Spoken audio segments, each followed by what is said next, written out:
installing a new furnace today, and I have to take these old exhaust pipe off of these mounting system here and drill out the rivets. Make sure to wear eye protection when you do this. Working with metal. Oh, that one's already done. Nice.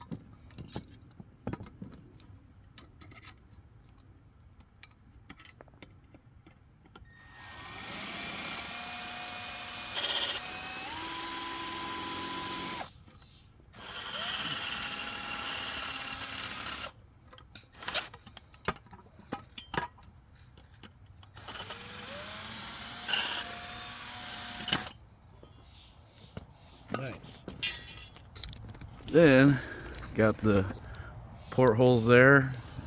Working on the new furnace with getting these supports so it lines up properly with the holes.